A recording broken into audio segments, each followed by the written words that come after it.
RRB NTPC 2026 under graduate के लिए इस वीडियो में हम लोग टॉप 50 एमसीक्यू क्वेश्चन पढ़ने वाले हैं। और ये जितने भी क्वेश्चन आप देख रहे हैं ये सब आरआरबी ग्रेजुएट लेवल में पूछे गए क्वेश्चन है। तो जब आप इस वीडियो को पूरा देखेंगे तो आपको समझ में आएगा कि किस पैटर्न पे क्वेश्चन पूछा गया था ग्रेजुएट लेवल पे। उसी पैटर्न के हिसाब से जो है आपको तैयारी करना होगा ग्रेजुएट अंडर ग्रेजुएट लेवल पे भी। ठीक है, तो चलिए स्टार्ट करते हैं फर्स्ट क्वेश्चन से। पहला क्वेश्चन है कि राठवा निघेर डैश के राठवा आदिवासी समुदाय का एक आदिवासी नृत्य है। तो राठवा निघेर जो है ये किस राज्य के राठवा आदिवासी समुदाय का एक आदिवासी नृत्य है? तो आप कहेंगे गुजरात। राइट आंसर गुजरात होगा। नेक्स्ट है the administration of the Mauryan umpire is described in which ancient text. Maurya साम्राज्य के जो प्रशासन का वर्णन है वो किस प्राचीन ग्रंथ में हमें मिलता है? तो करेक्ट आंसर होगा अर्थशास्त्र। अर्थशास्त्र जो कि कौटिल्य चाणक्य की बुक है। Who was the first Indian badminton player to win an Olympic medal? Olympic पदक जीतने वाली पहली भारतीय बैडमिंटन खिलाड़ी कौन थी? और इनका नाम है Saina Nehwal. What was the dominant type of economy in the Harappan heartland? Harappa सभ्यता के मुख्य क्षेत्र में प्रमुख आर्थिक प्रणाली क्या थी? तो ये प्रणाली आपका होगा एग्रो पेस्ट्रोल, कृषि पशुपालन। In which Indian state is the percussion instrument द्रविडी प्राइमरीली फाउंड? तो ये जो दावंडी है ये मुख्यतः भारत के किस राज्य में पाया जाता है? दावंडी, तो आप कहेंगे तमिलनाडु। तो ये जो परक्यूशन इंस्ट्रूमेंट्स है दावंडी ये आपको तमिलनाडु में मिलेगा। नेक्स्ट है कि बाल गंगाधर तिलक को केसरी समाचार पत्र में राजद्रोही लेख लिखने के कारण ब्रिटिश अधिकारियों द्वारा किस वर्ष गिरफ्तार किया गया था? तो किस वर्ष गिरफ्तार किया गया था बाल गंगाधर तिलक को? 1908 में, 1908। विच of the following is a non metallic natural resource? निम्नलिखित में से कौन एक गैर धात्विक प्राकृतिक संसाधन है? करेक्ट आंसर क्या होगा? Limestone. Which of the following locations stores recently opened file in Windows for quick access? निम्नलिखित में से वो कौन सा स्थान विंडो में हाल ही में खोली गई फाइलों के त्वरित पहुंच यानी क्विक एक्सेस के लिए संग्रहित करता है? करेक्ट आंसर होगा quick access. Make in India initiative was launched in which of the following years? Make in India पहल जो है ये किस वर्ष शुरू की गई थी? याद रखना है 2014 में शुरू की गई थी। विच of the following is not a primary air pollutant? निम्नलिखित में से कौन सा प्राथमिक वायु प्रदूषक नहीं है? तो प्राथमिक वायु प्रदूषक नहीं है वो होगा ओजोन। छऊ नृत्य निम्नलिखित में से किस राज्य में उत्पन्न हुआ है? छऊ डांस। छऊ डांस जो है झारखंड यहाँ पर करेक्ट आंसर है। और आप ये भी जानते हैं छऊ 3 राज्यों में होता है, वेस्ट बंगाल, झारखंड, उड़ीसा। निम्नलिखित में से किसे भारतीय शास्त्रीय नृत्य में योगदान के लिए पद्म विभूषण पुरस्कार मिला? पद्म विभूषण पुरस्कार मिला है किसे? बिरजू महाराज को। कर्नाटक का पारंपरिक नृत्य डोलू कुनीथा निम्नलिखित में से किस देवता से संबंधित है? किस देवता से संबंधित है डोलू कुनीथा? लॉर्ड शिव, भगवान शिव से संबंधित है। लगभग 2500 ईसा पूर्व की हड़प्पा मूर्तियों जैसे कि नृत्य करती लड़की के निर्माण में सामान्यतः किस सामग्री का उपयोग किया जाता था? किस मटेरियल का यूज होता था? राइट आंसर ब्रॉन्ज होगा। इलेक्ट्रॉन की खोज का श्रेय किसे दिया जाता है? Who is credited with the discovery of the electron? Right answer J Thomson होगा। नेक्स्ट है कि पद्मश्री पुरस्कार विजेता रानी कर्णा निम्नलिखित में से किस नृत्य शैली की विशेषज्ञ थी? रानी कर्णा जो है ये किस नृत्य शैली की विशेषज्ञ थी? करेक्ट आंसर कथक होगा। उत्तर प्रदेश का कौन सा लोक संगीत रूप पारंपरिक रूप से वर्षा ऋतु में महिलाओं द्वारा किया जाता है? वर्षा ऋतु में महिलाओं के द्वारा किया जाता है, ये कौन सा है उत्तर प्रदेश का? तो राइट आंसर कजरी। कजरी याद रखना है आपको। नेक्स्ट है शास्त्रीय नर्तक नलिनी अस्थाना और कमलिनी अस्थाना को 2022 के लिए संगीत नाटक अकादमी पुरस्कार किस नृत्य शैली में योगदान के लिए मिला? किस नृत्य शैली में योगदान के लिए मिला है कमलिनी और नलिनी अस्थाना को? तो आप कहेंगे कथक डांस। BIOS का पूर्ण रूप क्या है? BIOS स्टैंड्स फॉर, इसका फुल फॉर्म क्या होता है? तो आप कहेंगे basic input and output system. Which of the following dance form is from Uttar Pradesh? निम्नलिखित में से कौन सा नृत्य उत्तर प्रदेश से संबंधित है? उत्तर प्रदेश से संबंधित है कथक। कथक जो है उत्तर प्रदेश का क्लासिकल डांस है।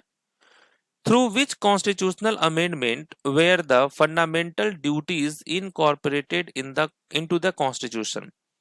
किस संवैधानिक संशोधन के माध्यम से संविधान में मौलिक कर्तव्यों को जोड़ा गया?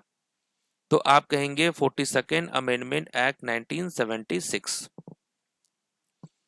कोली नृत्य, कोली मछुआरा समुदाय का नृत्य है और जो किस राज्य से संबंधित है? कोली है महाराष्ट्र का। कौन सा युद्ध वह टर्निंग पॉइंट माना जाता है जिसने बंगाल में ब्रिटिश राजनीतिक नियंत्रण स्थापित किया और भारत में ब्रिटिश विस्तार का मार्ग प्रशस्त किया?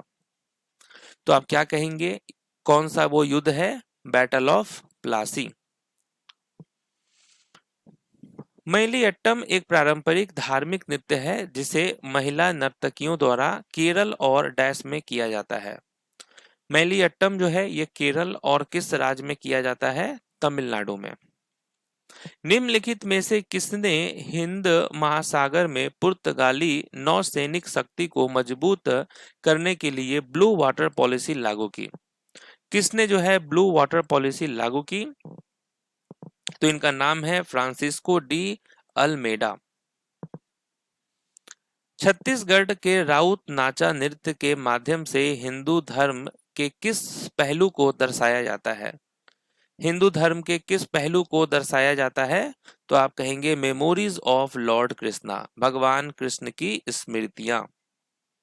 कौन सा अनुच्छेद राष्ट्रपति को विभिन्न राज्यों और केंद्र शासित प्रदेशों में अनुसूचित जातियों को निर्दिष्ट करने का अधिकार देता है? ये कौन सा आर्टिकल है? तो राइट आंसर होगा आर्टिकल 341। नट्यांजलि नृत्य महोत्सव हर वर्ष तमिलनाडु के 1000 वर्ष पुराने चिदम्बरम मंदिर में डैश दिनों तक आयोजित किया जाता है।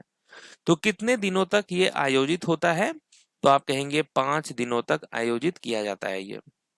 भारत के निम्नलिखित में से किन राज्यों या केंद्र शासित प्रदेशों की साक्षरता दर जनगणना 2011 के अनुसार 80% से अधिक थी? तो ये कौन सा राज्य या केंद्र शासित प्रदेश है जिसकी साक्षरता दर जो है 80% से अधिक थी? तो आप कहेंगे गोवा एंड त्रिपुरा। विधिक सेवा प्राधिकरण अधिनियम कब लागू हुआ? When did the Legal Services Authorities Act come into force? तो ये हुआ था 9 नवंबर 1995 को। लीगल सर्विस ऑथोरिटीज एक्ट ये आया था। भारत की जनगणना 2011 के अनुसार किस केंद्र शासित प्रदेश में जनसंख्या वृद्धि दर सबसे अधिक दर्ज की गई थी? जनसंख्या वृद्धि दर जो है वो सबसे अधिक दर्ज की गई थी। राइट आंसर होगा दादरा एंड नागर हवेली। भारत में नेशनल स्मॉल इंडस्ट्रीज कॉरपोरेशन की स्थापना किस वर्ष में हुई थी? किस वर्ष में हुई थी नेशनल स्मॉल इंडस्ट्रीज कॉरपोरेशन? तो ये 1955 में एस्टैब्लिश्ड हुआ था। The census in India is conducted once in 10 years under the legal authorities of the Census Act dash। तो किस अधिनियम के अंतर्गत होता है? तो आप कहेंगे सेंसस एक्ट 1948।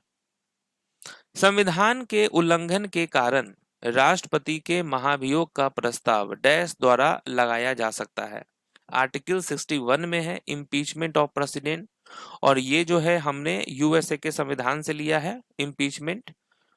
राइट आंसर होगा either houses of the parliament, संसद का कोई भी सदन। 2000 जनगणना 2011 के अनुसार 2001 से 2011 के बीच किस राज्य में दशकीय जनसंख्या वृद्धि दर नकारात्मक रही? ये एकमात्र ऐसा राज्य था जहां पर जनसंख्या निगेटिव रहा। राइट आंसर नागालैंड होगा। कंप्यूटर के सभी कोर में कुल प्रोसेसर उपयोग यानी प्रोसेसर यूटिलाइजेशन किस सेक्शन में देखा जा सकता है? Under which section can we find the total processor utilization across all cores on a computer? तो आप कहेंगे टास्क मैनेजर।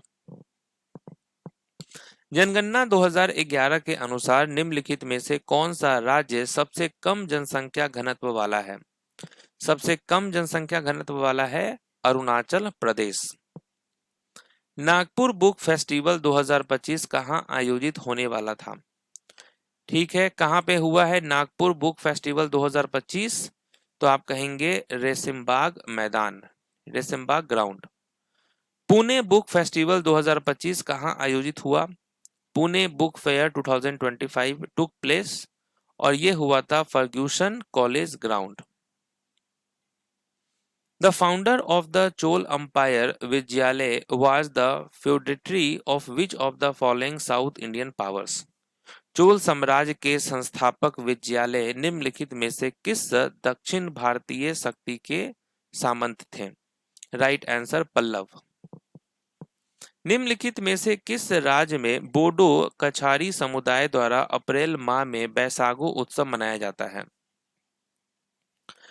बोरो कछारी समुदाय द्वारा अप्रैल माह में बैसागु उत्सव मनाया जाता है। Right answer Assam. निम्नलिखित में से कौन वास्तविक जनसंख्या वृद्धि का घटक नहीं है? Which of the following is not a component of the actual population growth? Right answer urbanization rate, शहरीकरण दर।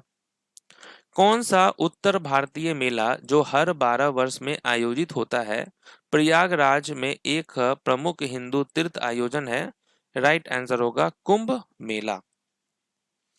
निम्नलिखित में से कौन पानी की अवशोषित कर जेल बनाता है जिससे सॉस और सूप गाढ़े जाते हों?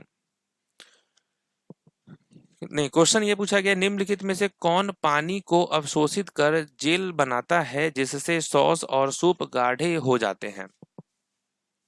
तो वो है आपका स्टार्च।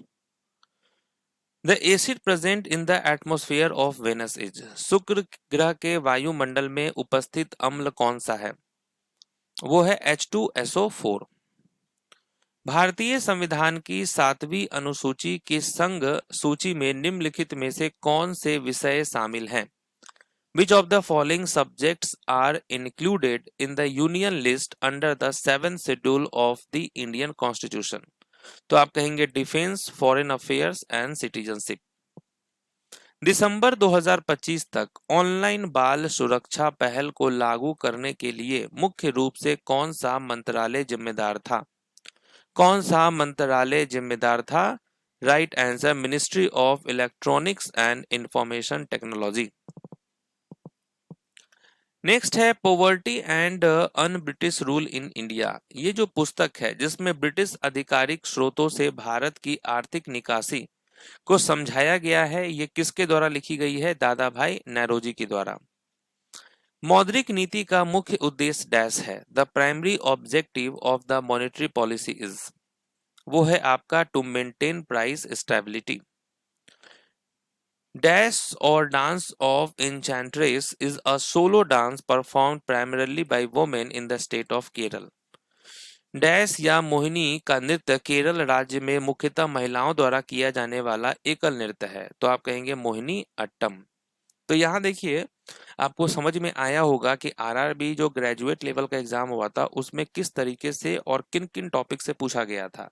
तो आप देख सकते हैं सेंसस से, हिस्ट्री में जो स्टैटिक वाले पोर्शन है उससे पूछा गया था, फेस्टिवल से पूछा गया, डांसेस से पूछा गया, बहुत सारे टॉपिक्स हैं। तो इसी पैटर्न पे आपको पढ़ना है। तो मिलते हैं नेक्स्ट वीडियो में, तब तक के लिए ऑल द बेस्ट।